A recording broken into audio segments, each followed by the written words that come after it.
Hello, everyone, and welcome. So I'm excited to be here with Jeff and Angie and some of the members that went with her in Costa Rica. And the topic today is going to be on how to organize your travel photography photos. So I'm going to give you an example on how I like to do it.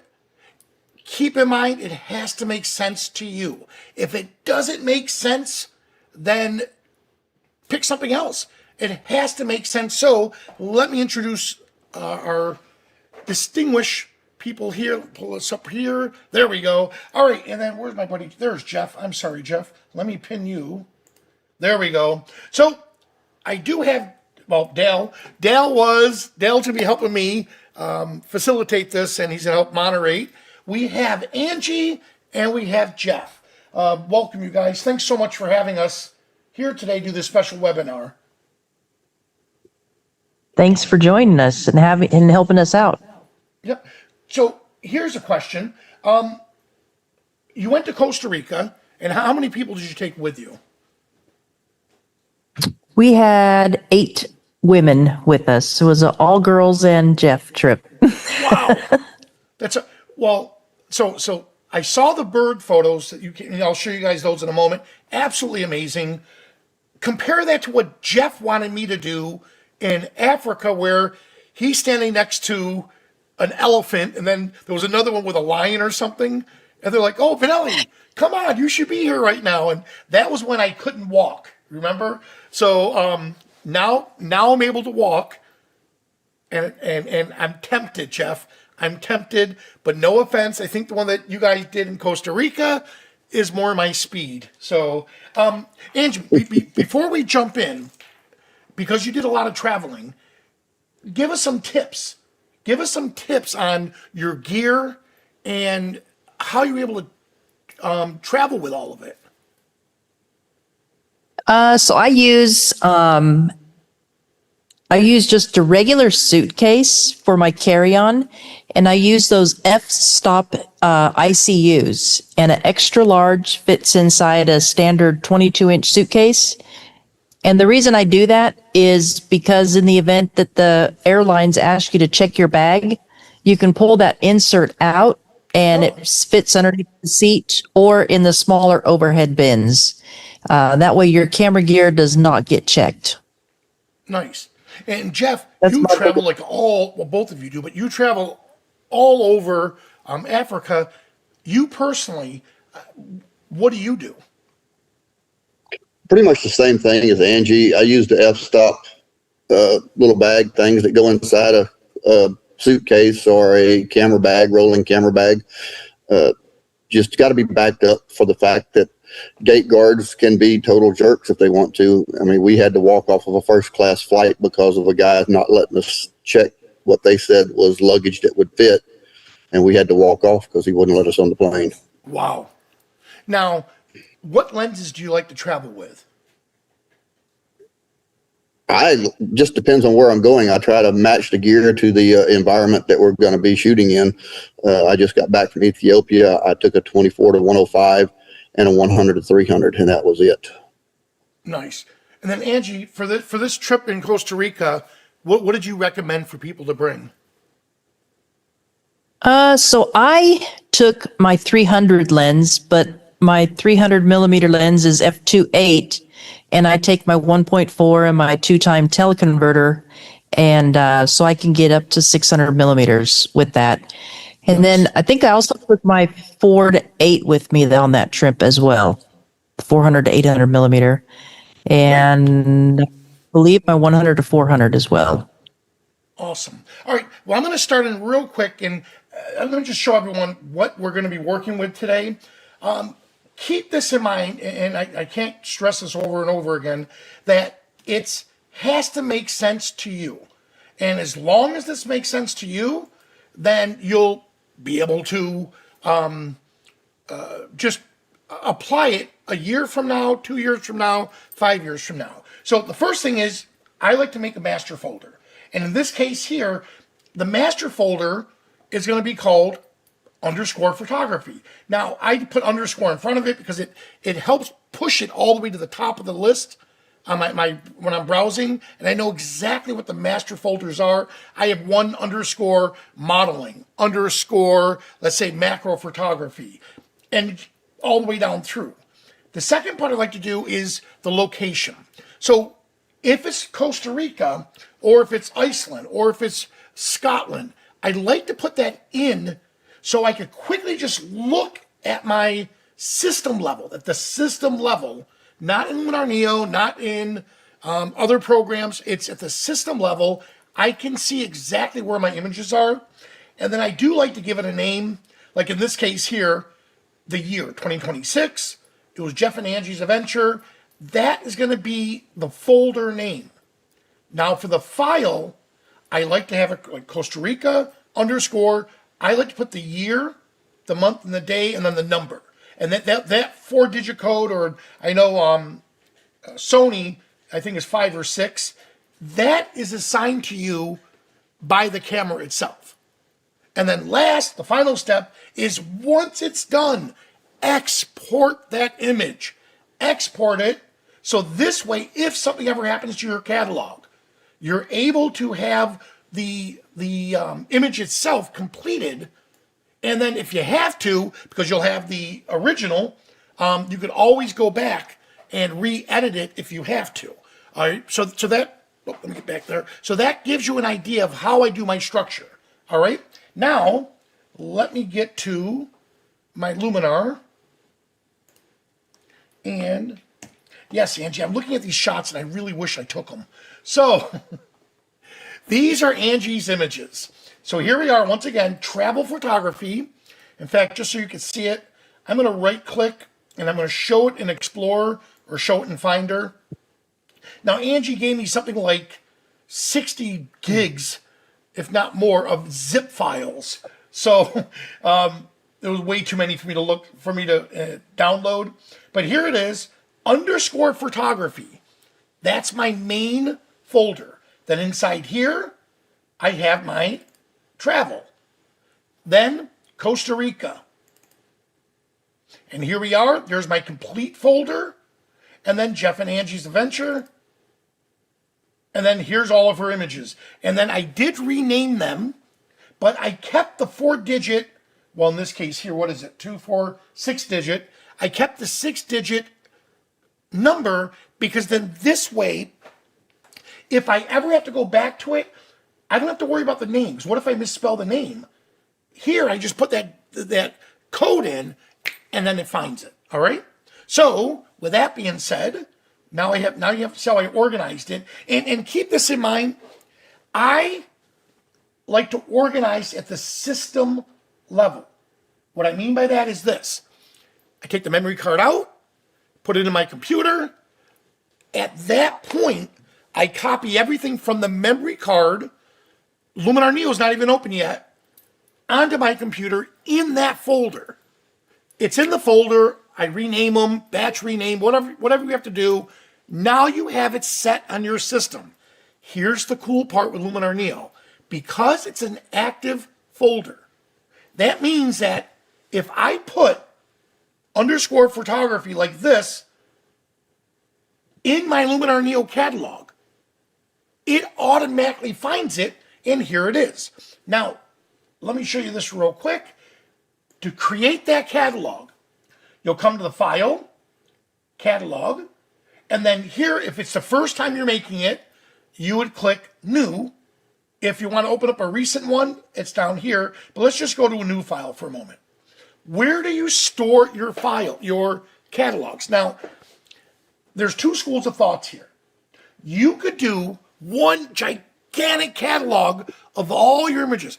All your eggs are in one basket. You can see where I'm heading with that. If something happens to it, you lose all those edits. Same thing with Lightroom and any of the other programs that do database type of organizing. Or you could choose to do project-based catalogs. Now, me personally, I like the project-based catalogs because if I'm doing sports, why do I need to look at my bird photography? If I'm doing wildlife, why do I need to look at my macro photography? So I like to create it in project base. Well, where do I store it? Same concept. I put it on my fastest drive. And in this case, it's my D drive and C drive. It's internal at my laptop. They're SSDs. They're fast. I put it there. Notice what I did? Underscore, underscore, underscore. Luminar Neo catalog. And the reason I did that is so this way it bumps it all the way to the top. And now that I have it, I know exactly where it is. Here they are. Oh, there's my travel. Double click. And there it is right here. So there's my travel photography. I double click on that. It's going to launch the catalog with everything we have. And it points, just cancel here. And it points right here to your hard drive. All right. And let me do that again. Right here. There it is. All right. Remember this. Whether you're dealing with Luminar Neo, whether you're dealing with Lightroom, you're not copying images into the program. They're safe on your hard drive. What you're doing with Luminar Neo is think of it as a database. It keeps inside this catalog the location of where those images are. Any edits you've done to it, it stores it in there. If you were to put, let's say, stars or your favorites, it's there. If you create albums, it's there. So that catalog is the brains of your editing. If something goes wrong, you just reinstall the backup of that, and there it is. Your images themselves, keep in mind the 3-2-1 concept. 3 copies of your data, 2 stored locally, 1 stored off-site. That's just a really easy way to make sure you never lose your photos again. Now, Jeff and Angie, I'm going to pull you in here for a moment. Let me pull you guys back up 1 second. There we are. For Jeff and Angie, when you travel, I'm sure you don't delete anything while you're in the field, right? You have your memory cards. What do you like doing, Angie, you personally? You have your memory card.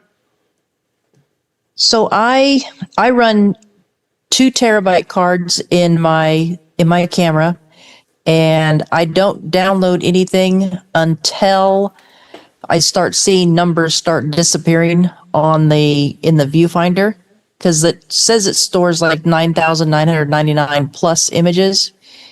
But when it starts falling off of that number, that's when I download to a hard drive, and then I back it up to another hard drive, and then I can then erase that SD card so I can continue to use it. Perfect. So look what there's the 3-2-1 concept. The only thing you're missing, obviously, is the 2 stored locally, 1 stored off-site in the cloud. But here's the problem. When you're traveling, especially the locations you guys go to, you may not have internet access. In fact, aren't you on location now, Angie? Yeah, actually I am. I'm in Port Aransas, Texas. And Jeff, I take it you're home, right? Somebody has to be. Yeah, someone has to.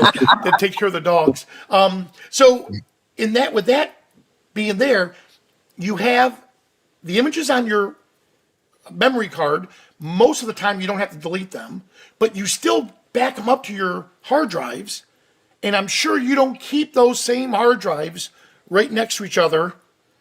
You have one maybe in one bag, one someplace else. So this way, if God forbid the airline loses your luggage, if somebody steals it, if something happens, you still have a copy of all those images somewhere. Now, when you get home, that's when you can dump them to your computer. Like in my case, I just dump them to my RAID drive, and then from there, it's automatically one RAID talks to the other. They back each other up, and then at like 2 a.m, they shoot it up to, I use Backblaze. Crash Plan is another one. So that's how you keep your images stored locally, and you keep them secure by putting them up. Now, you could say, well, can I just use Amazon because it's free if I'm a Prime member and upload all my images there? No, because that's the same as having it on your hard drive here. It's not incremental backups. Crash Plan or Backblaze, what they do is, let's say you corrupted an image. Well, you could actually go back, well, however you have it set up. You could say, I want it to have the last 15 or 20 backups. And it'll go back and say, okay, well, how was, like, I'll use the example, my Lightroom catalog many, many years ago before Luminar, I didn't do that. This is wrong of me. I just kept backing up. Instead of letting Lightroom back it up, I did it manually. And the data wasn't, it was corrupt. And all I kept doing was backing up the corrupt of a corrupt. And eventually the whole thing was trashed. I lost 6 months worth of work because I didn't back it up properly. So incremental backups is what you need. Any comments on that, Angie, yourself? Yeah, I've actually had to recover a hard drive from Backblaze that I was able to go back in time and get because somehow or another my hard drive was corrupt and I had to rescue from the cloud. Good. And Jeff, anything to add on that? I just hand it to Angie. Great. All right. So let me get back into here. All right. So this part was really cool because these are all Angie's photos. Well, let me rephrase it. These are just a fraction, like 1/100th of Angie's photos that I'm able to, that she let me have to edit them. Now, here's what's really cool. We already have the folders. What I like to do is down here, if you notice to be process, I went through and I just picked a dozen of them. I just grabbed a dozen shots and I can't believe you have these. I was so excited. And I just drop them in the to be process folder, or album rather. This way, I know that once I edit one of these images here, because keep in mind, and I'm sure you've done this before, you go through and you use the star system and you go, okay, this one's a 7 or a 5. This one's a 3. This one's a 2. You go back the next day, I guarantee if it's a blind one and you go back through and you try to give them numbers again, your mood is different. That 5 you gave yesterday may be a 4 today. That 2 you gave a week ago may be a 5 today. So I just use those as temporary placeholders because I've been burnt so many times where you accidentally select all the images and then you make a change to one and then all of a sudden all of them get the change. And now you can't remember which was your favorites, which one wasn't, and stars. So I use albums to organize that way. I like my albums. You could put to be processed, could be 1. And then when I'm done, like this image here, in fact, Angie, what bird is this? That was the turquoise browed mott. I was going to say that. All right, so here's this bird after I got done editing it, okay? And here we go. These are the edits I did with it, all right? Once it's done, here's the original. And then here's what I'm sure Angie visualized and saw the day. And by the way, Angie, I'm noticing that the images were like an outrageous, 64. That wasn't too bad. 6400 ISO. Some of them were like 25,000. No, 2500. There were some I saw that were way up there, and I can't believe how incredible our cameras are today. Could you imagine 6400 ISO in a dark area still produced an incredible image? I mean, so the technology we have nowadays is just absolutely amazing. All right, so I spent time editing this image. Loved it, got it. So what do? Well, this is where you export it. Now, when I export, where do I put it? Well, I want to put it back in the same folder it came from, but in a subfolder called _complete. So here we are, Costa Rica. There's my underscore complete. So if Jeff calls me up one day and says, hey, Vanelli, do you remember you edited some of those images of the blah, blah, blah bird? I already forgot the name of it. You edited that bird. I loved it.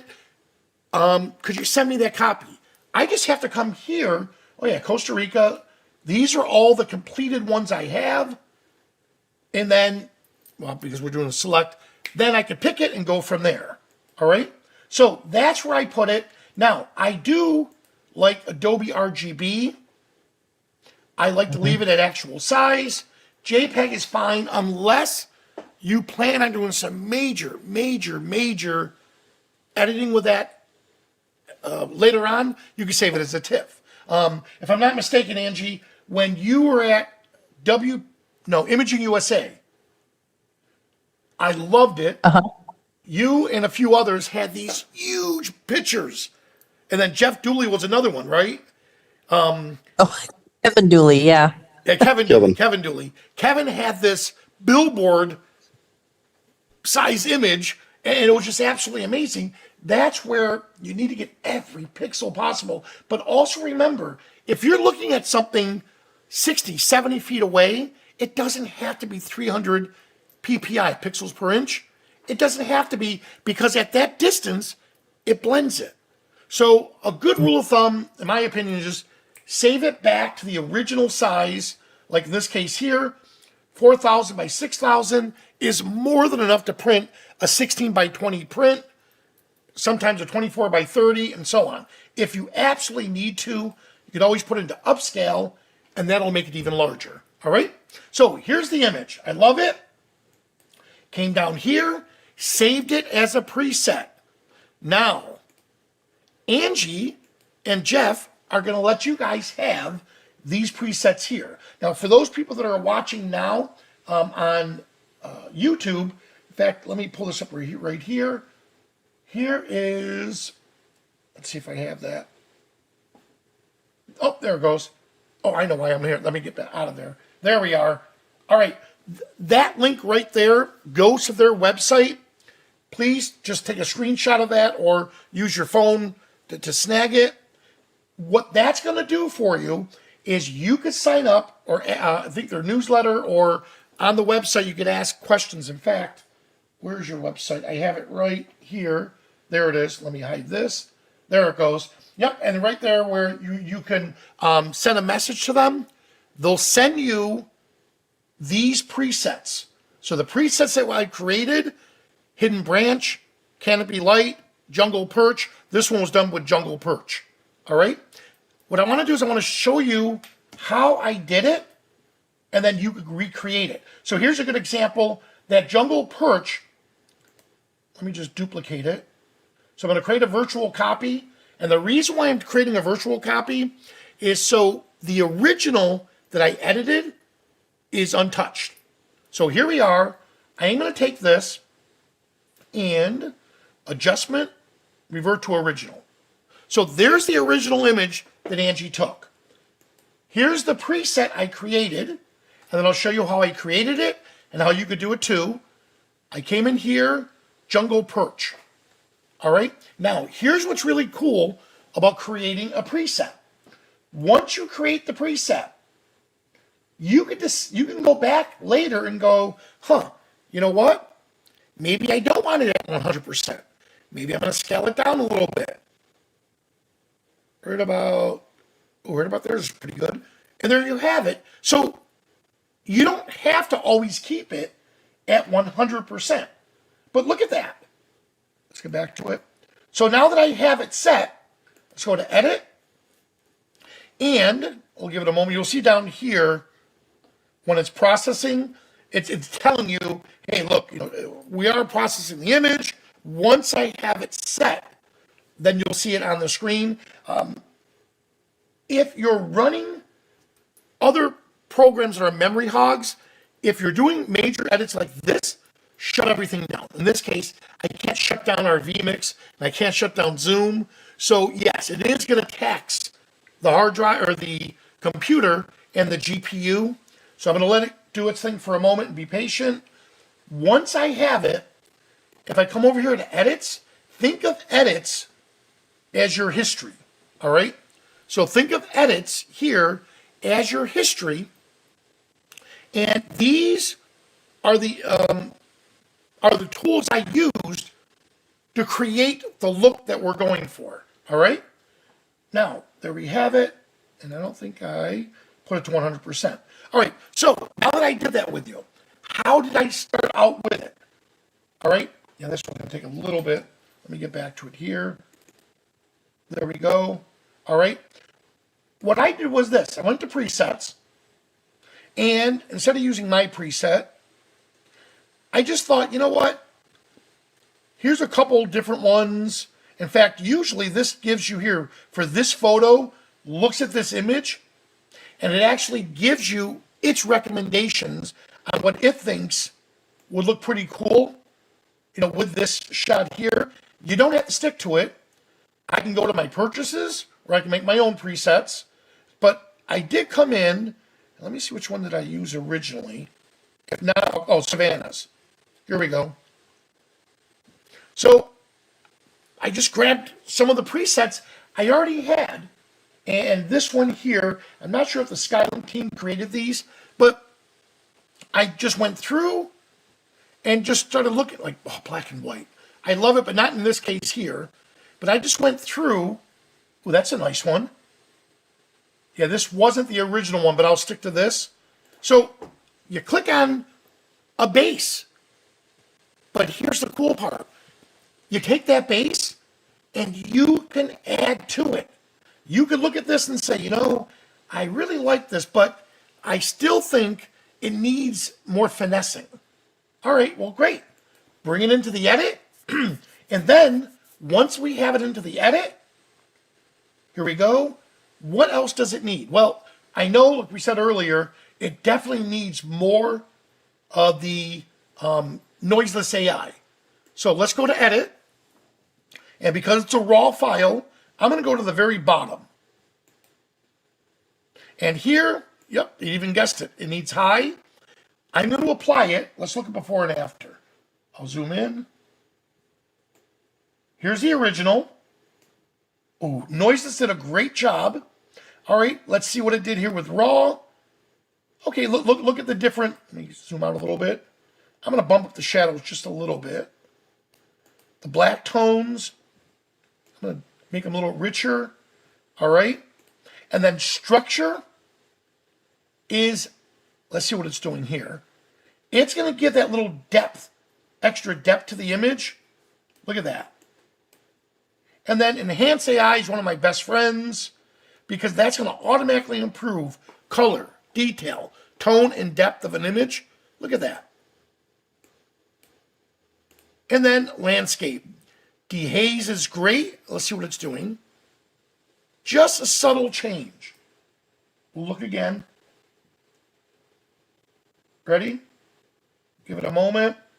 There it is. Very, very minute and back. And then Super Contrast is another one of those tools that you can control the highlights, the midtones, and the shadows. All right, so far, this was a preset that somebody else did. All right, well, great. I want to docker it up just a little bit more for my taste. I am going to go back to noises again instead of going high because we already did it once. You could use tools multiple times. So in this case, I am going to come in and I do want, because I know the rest of these images have a very high ISO, so I'm going to apply Noiseless AI twice. The first time was at full strength. This one, I brought it down a little bit. Let's give it time. All right, let's see. Bring it in. There we go. Ready? Here we are. Before, look at all that noise. After, now that we have it set, at this point, I am going to use our new light depth. And watch this. I'm just going to give it an arbitrary amount for a moment. And then I'm going to let it do its mapping, its depth mapping. And it'll find the bird in a second. Look at that. Right about, let me move it down. Ooh, right about here. Let's see if it makes a difference. Look at that. Before, after. I'm going to move it up a little bit more. Nope. Right there. There we go. All right. And then, of course, you can apply the amount to it here. I like to put a little softness into it. Maybe bump up the golden tones. There we are. Got it? All right. And while I'm at it, just because it's cool, we have the new Bokeh AI. So I'm going to apply, I'm going to apply a generous amount of blur so you can see what it's doing. And then you decide if you want to keep it or not. So I'm going to go all the way to the bottom. Look at this. And then geometric shapes. And what it's going to do is if it finds specular highlights in the back, it'll start applying it. I'm going to dial that way down and then adjust it to that background and just so ever out of focus. Here we go. Before, after, a little more, just so you can see it. And there we have it. And again, we're not trying to go overboard. We want just enough to where it's believable. All right, there we have it. And of course, one last vignette. Choose the subject and dial it back. And put a little inner light. Look how it's drawing the eye to the subject. Now that I have that set, save it as a preset, but understand something. 1 second, let me get back to it. Let's call this, Jungle JP for Jungle Perch version 2. All right. I used somebody else's preset. Then I doctored it up. Now here's one issue when you're dealing with presets. It may not always look the same because, in fact, let's use it to this one here. Preset. And I'll use the same one, Jungle Perch.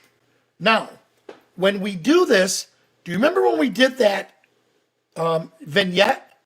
I chose where I wanted the center point to be. Well, the bird's not in the same place. So I may have to go back to that area and say, hey, you know what? I want to move it back over to here. The neat thing about all of this is we have non-destructive tools. So if the image isn't where I want it to be, I can just click on here. And this is a good rule of thumb that when you apply anyone's presets, you don't have to stick to it. Just look at the preset and go, okay, it got me close to being there. Now look at this. This is like way outrageous, right? So what I would do instead is we applied, the jungle, that one. Let's dial it way back first. There we go. So instead of just abandoning it, saying, oh man, the preset doesn't look good, finesse it. I look at this. I like what it's doing. Give it a moment. Before, after. In fact, you know what? This will help a little bit better. All right. And again, if you start to notice your system lagging like this, that means you have a lot of resources going on your computer. Shut down programs that you're not using. It could be websites, whatever it is. Shut that stuff down. So this way you're giving Luminar Neo or any other programs that are requiring a lot of power from the computer, give it as much as you can. All right, so here we are. And the previews are not going to want to play with me proper today. Actually, you know what? Let me go back. Let's see. Yep. So it's my there we go. Here we go. Before. Let me get out of the way. After. All right. So it's getting me very, very close. Well, now I'm going to come back over here to edit or history. Now I'm going to choose my subject here. And you'll notice a slight shift. In fact, we'll go to an extreme so you can see it. Look at this. I want it right about there. Now I'm going to dial it back. There we go. And then, of course, let's add a little more inner light. And there we have it. Good. So we went from this to this in a very, very short time based on someone else's preset. And then you can make tweaks or changes to this. And then from there, apply it to the next ones. All right. So now that I have this one here, in fact, you know what? Let me go back to this one. Preset. And I do know it is, yeah, the jungle perch. We have that set. And then once I have it where I want it, I'll use this one. Export. New export. Where am I going to put it? And like we said, let's put it into that underscore complete folder. Right here. Give it a descriptive name. I'm going to select the folder. And here it is. And I could leave it, you know, the original was this right here. If this is version 2, maybe just type in version 2. There we go. And then, again, I like Adobe RGB. And you export it. Now that image is done. I had it in to be processed. Well, now both of these, I could take them and remove from the album. Now I know that these are the ones I need to edit. Here's another one that I edited. Here's before. We'll give it a moment. And then when it comes back up, you'll see the after. But I made sure that I exported it. There we go. From this to this. Exported it where? To that complete folder. And now if I look at underscore complete, I'll have those 4 that we just finished. Now, here's what's really neat. I'm going to select all of them. Angie and Jeff have an adorable grandson. He wants to see what Grandma and Grandpa are doing. So let's do this. Export. Publish to spaces. New space. And I'm going to name this, let's say, the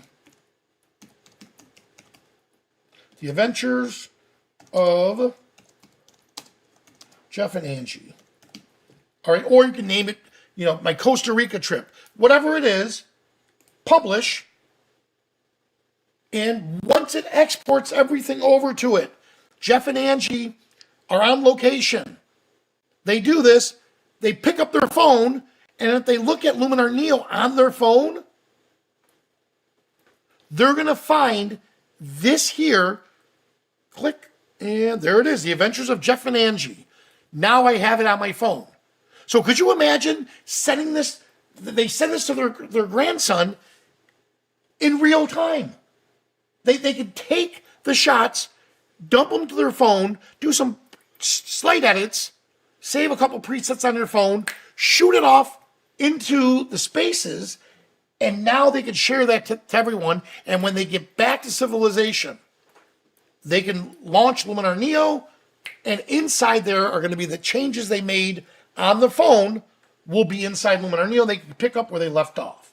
All right? So that was a complete way to go from, let me get back to here. There we are. So that was just a simple way how to not just organize your travel photos, but how you could save them, how you can export them, and give them to your family and friends. Now, I know your family goes nuts over your images, Angie. Do you ever print them for any of them?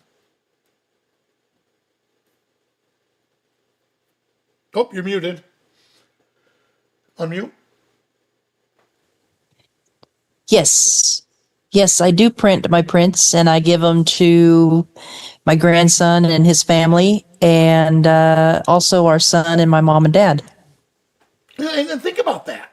Long after we're here, when we're gone, I have a beautiful photo of my mother that my father took. And It's in my living room or my dining room. There's that picture of her. She just looks amazing. And the fact that my father took the photo, I don't have it right, with a Rolleiflex. I just thought, and he wasn't a photographer. He was a photo enthusiast. He just loved taking photos. And there it is. That's something, when I look at that image, I see my mother, and I can only imagine my father taking that photo with her and just setting up. He said he got a bare bulb from Sears, and that's how he took the shot. It's amazing. That's what our family and friends are doing when they see those images. And there's a lot of places you can do. You can go on and create little coffee books and give them, for Christmas or for gatherings. Is something from there. All right. Well, all right. So that's what I went through with from click all the way down to your print, organizing your chaos, making it good. Let's open it up for any discussion or any questions everyone may have. I know Nick's going to be the first one. So go ahead, Nick. Unmute. I did have a question on one of your edits. The bird, and when you went into the light, can't think of the name of it now. Light depth. Light depth, yes. I thought you were going to try to highlight the bird. Wouldn't that have turned white as you were adjusting to show that the bird was what was being adjusted? I thought it was for the background. In theory, yes, but notice it wasn't. So don't stick. Like, I've been getting into cooking lately, and I see some of the recipes, what they call for. I'm like, what the heck? There's no way I'm putting that in my food. And just because that's what it's supposed to do, if it's not doing it, but you like the results, do what makes it look good. But yes, it should highlight the bird. But I didn't like the way I just didn't like the way it looked on the bird. That could have been from the mount slider. There's so many variables, but you tweak it until it looks the way you want it. All right. Right. Okay. Understood. All right, any other questions? All right. Hey, Angie. From this group, was Laura with you on the trip? I take it, and Roberta. No, I got Mary in the group and I got Sonia on the group. Those are the great. two gals that, yes. So Mary, do you feel comfortable talking about the trip? Yikes. Hello. Hi. So Mary, how did you enjoy your trip to Costa Rica? Oh, you unmute 1 second. There we go. Can you hear me? Yep, now we got you. Okay. It was amazing. Yeah, it was. I had the best time. Took thousands and thousands of photos. Jeff was in my ear the whole time, telling me how to use my little Canon and what to do, and I learned a lot. Yeah. So Mary, I'll give you a piece of advice. When you're shooting with Angie and Jeff, if they're using a tripod, look for the holes where they leave their tripod and just stick your tripod there. When I was with Angie and the kids, they hosted sharpshooters. Just imagine me, because I love kids, in a dude ranch in Texas for the entire weekend, and there's nowhere these kids can go. The practical jokes, the fun, the adventure we had, and they thought it was the funniest thing. I said, Angie, are these your holes right here? Yeah. Wait, is this where you put your tripod? Uh-huh. Well, what was your focal length you used? I did this. Oh, just out of curiosity, what was your settings you chose? Oh, okay. Right about here? Yeah, click. Hey, I got the same shot Angie got. And that's the way you learn. And I guess the experience. So I'm sure the adventures you had with them wasn't just for taking photos. I'm sure, the team spirit and learning from behind them. If you could share one piece or a tip that you walked away from, what would it be? Putting me on the spot. Yep. I'm going to do the same thing to you, Sonia. You better be ready. Sonia, you want to start? Just anything. What would you remember if you were to tell somebody, or your kids, your family, your friends about the trip? What would be one highlight you think?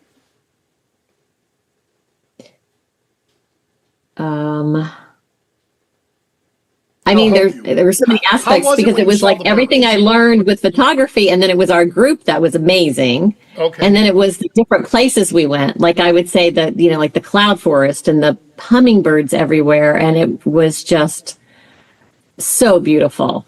Well, that got All of me it excited. When I was, saw all the of the different hummingbirds, birds. right, Angie? Yeah. I was supposed to go with you guys. Yeah, And you were. everything just scheduling. When I saw the hummingbirds, Mary, I was like, single tear. I am dying so bad to photograph hummingbirds. And when I saw these images, I was like, oh man, I missed another incredible adventure. And now that I can walk, Angie, I don't have to be wheeled around anywhere. I thought that would have been an amazing trip. So the hummingbirds were yours. All right.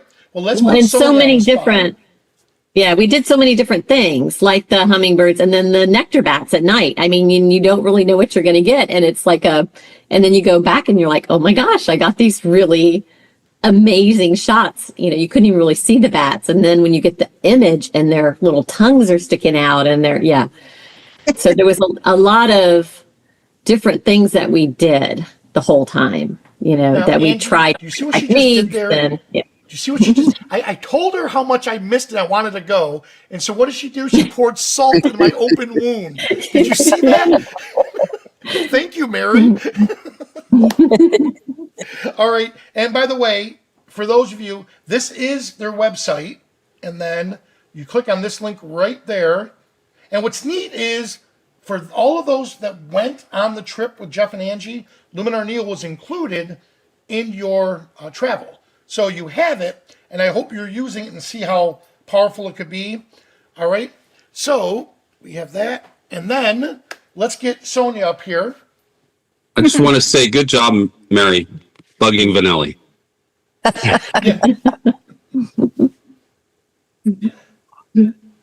So what was the questions? So how did you feel overall about the trip, you yourself? Oh, I thought it was fabulous. Jeff and Angie are awesome. And anytime you had a question, they always would answer. And it was great. Like just learning, meeting new people. We had a great trip, and the animals and the places we went to were amazing too. So Awesome. See, it was nice bonding. Yeah, exactly. So I tell people when they say, well, I'll just go on my own. I'll go by myself. Like Scotland. The first time I went to Scotland was because I was in Iceland. We did a whole bunch of stuff for Skylum. I said, you know what? I might as well just take maybe 4 or 5 days. I'll just jump over to Scotland. And I took my intern with me. It was nice. Thank God Bobby Lane and Lee Varus were there at the same time. And these two, I've idolized them from the very beginning. They're just amazing people. Vanelli, you need to go here, here, here, and here. And the second time I went, Jacob Boris did that. Jacob said, hey, V, let's go. And we just had a guy's day, him and I, and like I'm sure you had the adventures with Jeff and Angie. That's what we did. So I can't stress this enough. If you're planning a photography trip, go with people that know what they're doing. So the locations, and the settings, and God forbid, if something happens to your gear, you have a bunch of people there that can help you. Right now, I joke about Carl, one of our other guys. We're in Iceland, and his memory card died the first day. And I said, well, where's your other one? He goes, I go, are you serious? So I reached my bag, gave him one, and said, here, in the future, don't ever bring cheap memory cards with you on a trip that you spent $7,000 on going to. So having people there with you, again, if something happens, you just pass it off. So, all right. Absolutely. So, Nick, and that, yep. but that's where Jeff and Angie really came in. Like it was fun being on the bus and just listening to everybody talk and asking Angie questions and Jeff as well. So it was wonderful. Oh, that's great. No, I saw it firsthand when they worked with the kids, and it was just so neat answering the questions that the kids had. You know, a lot of times, you know, the kids would look at me and I'd smile. I said, "Oh no, let's see what Angie has to say." Then Angie goes off, and the kids are like, "Wow!" And then when we did do portraits, that was cool, right, Angie? When we had all the kids, Yeah, that was fun. the wildlife kids, I did portraits of all of them, but I did it to where, well, my style, and I had them all holding their cameras. And I taught them how to do environmental portraits, and the kids fell in love with it, not as much as wildlife stuff, but it was so neat that you could share that type of genre. And then they shared with me, right, Angie? Now I'm considering getting a wildlife and bird real camera gear instead of my portrait stuff. So I'm considering getting it. I'm like this close because it's the enthusiasm. It's contagious when you're around the right people. So, all right. So, Big Nick, fire away. Yeah, I have a question for Jeff and Angie. Whenever you go out to shoot birds, whether it be locally or on a trip like to Costa Rica, do you generally do most of your shooting in the morning, in the evening hours, or do you study up on the types of birds you expect to get pictures of and find out when their what their feeding habits are, the time of the day that they may be most active, or do you shoot throughout the entire day? So I will shoot when I'm shooting here locally. I'll shoot the whole day because we have like the little warblers and stuff. They're up in the trees that you can do midday, and they're active all day long. But your shorebirds and stuff, you really need to shoot them morning and evening, just because of the harsh lights that are casted upon them. Yeah. And yes, I do study up on all the birds. And like Costa Rica, we have our target species. And every year we have different target species. So right now I'm working on a new variety of birds for next year, so that if people join me year after year, they're going to get more and more target species every time. Okay, one follow-up question. What part of Texas do you normally do your tours from? I am in South Texas, so it's Rio Grande Valley and Port Aransas area, which is the major flyway for migration birds. Okay, thank you. You're welcome. Hey, Jeff, Yes. did you end up using your 600 or 1 to 3 in Costa Rica? You know, like I say earlier, try to match your gear with your species, and if, you know, little bitty birds, bigger the lens. So I have the 600. I'm thinking about buying the 1 to 3 too, but I'm going to Costa Rica next month, and I was the 1 to just curious 30 what is you an ended up using. absolute amazing lens. I wouldn't leave home without the 100, 300 for anything. Okay, all right. I'm thinking about getting it before I go. Nice. So Yeah. Laura, I love that owl shot. Beautiful. thank you, little pig meow. And by the way, for those that don't have, if I have it right here, if you don't have Luminar Neo, here's Jeff and Angie's code, and if you put EDU10, you do get 10% off, and not just on Luminar Neo, but anything in the marketplace. So you can just take a quick screenshot of that, and that's there. I'll do one more for Dale. All right, fire away, Dale. Hey, Vanelli, we have a Scotland workshop coming up next year in May. saw that. We teamed up with Kevin Dooley. Nice. Well, that's where that link. Let me get to it right here. Jeff and Angie. So the link that I did put in here, which was this right here, that'll take you to their website. Let me see. I have you guys at the bookmark. Let me pull this in for you. I love that toucan. I sent one of the pictures to my sister. She goes, "When did you go there?" I said, "No, it's Jeff and Angie. Remember Angie, the one who protected me and saved me from the bobcat that almost killed me?" And she said, "Oh, here we go again." I go, that was the one who went.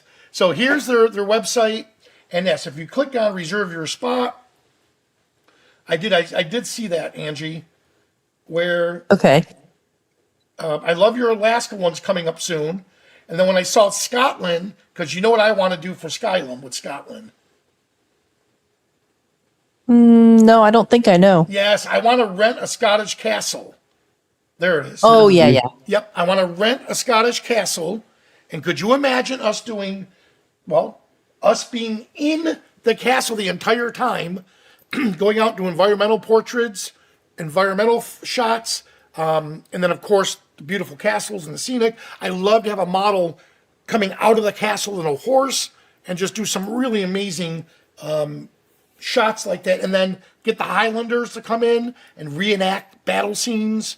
So, yeah, I already have this. When I saw yours here, I got a little excited. So, thank you, Angie. Does that mean you're going to get the ghost in the dungeon? No. All right, so for everyone else, see Holly and the rest of these people smiling?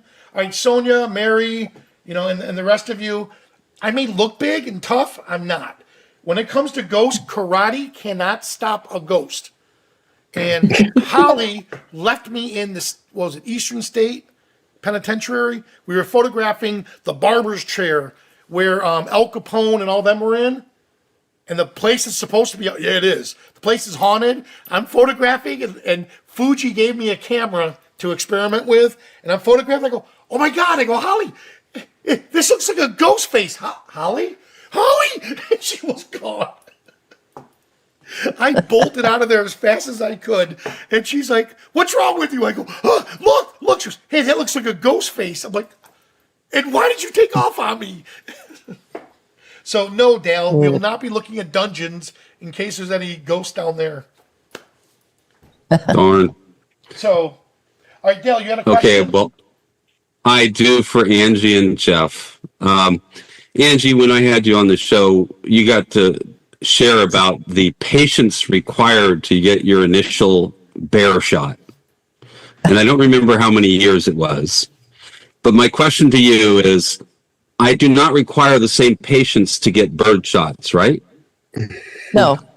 Not if you go to Costa Rica. Well, what about in South Texas? If it's in the migration path, it should be easy, right? Yeah, it's pretty easy. It's just kind of frustrating because the little birds like to hide behind all the sticks. Well, just because patience is not one of my best attributes. Come and see me. I can help you out. So Dale, you know the story. Amazing shots, though, I have to say. Amazing. I mean, some of your stuff it is just, I don't care whether it's birds, bears, whatever. It is absolutely stunning work you two do. Yes. Thank you. And Angie, when I went and photographed the birds and stuff with them and the wildlife with the children, I'm sorry, I'm a portrait photographer. And we make things happen. We don't let things happen. We craft everything. When you're out in the wild, no. So Angie did me a favor. She went in the next day and got rid of all the little branches and stuff in the tree. She cleaned it all up, and then she put a log down and threw some food. And she said, now look, Vanelli, the bird's going to go from there to there, hit it, then go over, get some water, and jump back up there. So don't photograph where you think they are. Photograph where they're going to be. And that's what I did. So we knew, okay, the bird's going to eat. It, got the water, and I waited. Boom. Then that's where I got my best shots. And it's funny, I can see the second day, my images on the second day, far superior than my first day. And that was just that little thing that she did, photograph not where they are, but where they're going to be.